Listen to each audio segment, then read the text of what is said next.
मेरा नाम अनु है। मेरी बचपन की सहेली का नाम कामनी था और वो मेरी सबसे अच्छी दोस्त थी। वो बचपन से मेरे साथ बहुत अटैच थी और वो हर समय मेरे साथ ही रहती थी। हम साथ पले बड़े थे। एक दिन मेरा रिश्ता आया तो वो रोने लगी, कहने लगी कि तुम मुझे छोड़कर ना जाना, वरना मैं मर जाऊंगी। तुम इस रिश्ते से मना कर दो। इसकी हालत देखकर मैंने मना कर दिया। 2-3 बार ऐसा ही हुआ। मेरा कोई रिश्ता आता तो वो मुझे मना करने को कह देती। मुझे समझ नहीं आता था वो मना करने को क्यों कहती है।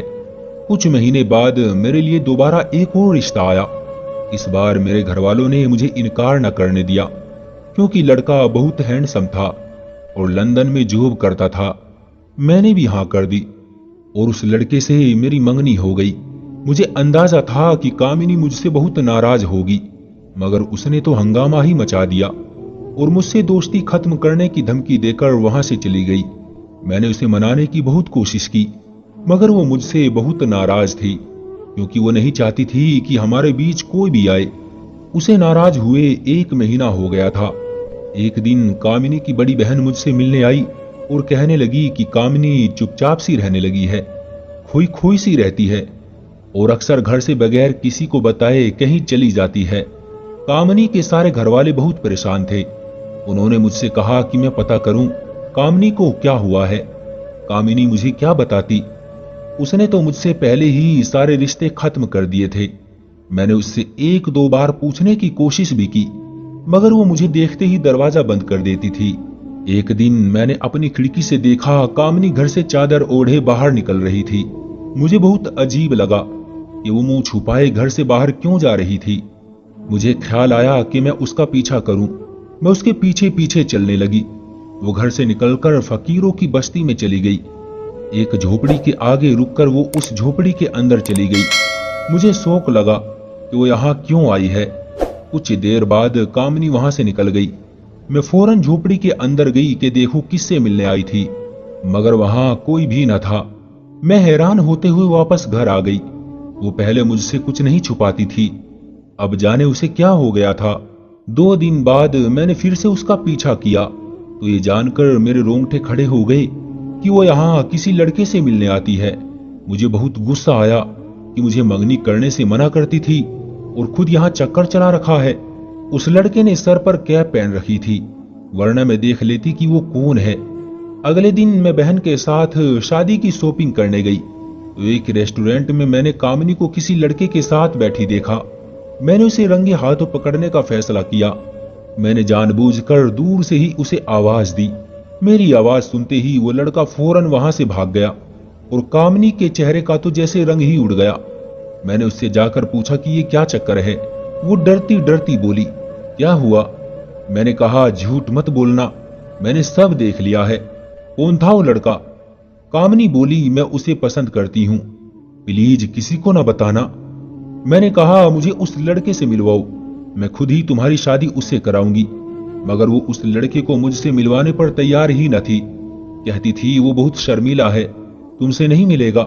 मुझे शक होने लगा कि शायद मैं उस लड़के को जानती हूं, तभी वो मुझसे नहीं मिलता। जब काफी दिन यूं ही गुजर गए और कामिनी उस लड़के को मुझसे मिलवाने पर नहीं मानी, तो एक दिन मैंने चुपके से कामिनी का मोबाइल चुरा लिया और घर आकर उस लड़के को कामिनी बनकर मैसेज किया और उसे मिलने के लिए कह दिया। और थोड़ी देर बाद मैंने मौका लगाकर उसका फोन उसके घर ही रख दिया। अगले दिन उसकी बहन से मैंने कामिनी की वही काली चादर ली और मुंह छुपाकर उसी बस्ती में देखने चली गई कि आखिर कौन है। वो लड़का थोड़ी देर बाद आ गया। जैसे ही उसने सर से कैप उतारी तो मैंने उसे देखा। देखते ही मेरे कदमों तले से जमीन निकल गई, क्योंकि वो तो मेरा मंगेतर था। मैंने अपने सर से चादर हटाई तो मुझे देखकर घबरा गया, मुझसे माफी मांगने लगा। उसने मुझे बताया कि जब से हमारी मंगनी हुई थी, कामिनी उसी दिन से कॉल करके अपनी तरफ आकर्षित करने की कोशिश करती थी और आहिस्ता आहिस्ता मेरा मंगेतर उसकी तरफ बढ़ने लगा। और उसने मुझे बताया कि उन दोनों ने मुझसे छुपकर शादी भी कर ली थी। ये सब जानकर मेरी तो जान ही निकल गई। मेरी दोस्त और मेरा मंगेतर मेरे साथ ऐसा करेंगे, मुझे यकीन ही नहीं आ रहा था। कामिनी से पूछा तो कहने लगी, जब भी तुम्हारा रिश्ता आता था तो मैं बहुत जलती थी, क्योंकि तुम बहुत खूबसूरत थी और मैं नहीं थी। तुम्हारे बहुत सारे रिश्ते आते थे और मेरा कोई रिश्ता नहीं आता था। जब तुम्हारी मंगनी हुई तो मैंने फैसला कर लिया कि इस लड़के से तो मैं ही शादी करूंगी, क्योंकि वो बहुत अमीर था। इसलिए मैंने उसको अपने जाल में फंसाकर शादी कर ली। मैंने उस दिन के बाद उन दोनों से रिश्ता तोड़ लिया। मैंने अपना मामला भगवान पर छोड़ दिया। भगवान ने मेरा बदला भी जल्द ही ले लिया। कुछ साल बाद पता चला कि उस आदमी ने कामिनी से पहले भी छुपकर कई शादियां की हुई है। उसने कामिनी को भी धोखा दिया था। मैंने भगवान का धन्यवाद किया कि मैं बच गई, वरना वो लड़का मुझे भी धोखा दे देता।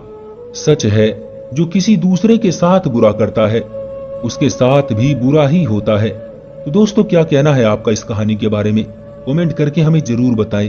वीडियो को लाइक कर दीजिए और इसी तरह की कहानियां लगातार देखने के लिए चैनल को सब्सक्राइब करके घंटी को दबाकर ऑल पर सेट कर लीजिए, ताकि आने वाली वीडियो का नोटिफिकेशन आपके पास तुरंत पहुंचे। मैं मिलता हूं आपसे अगली वीडियो में, तब तक के लिए धन्यवाद।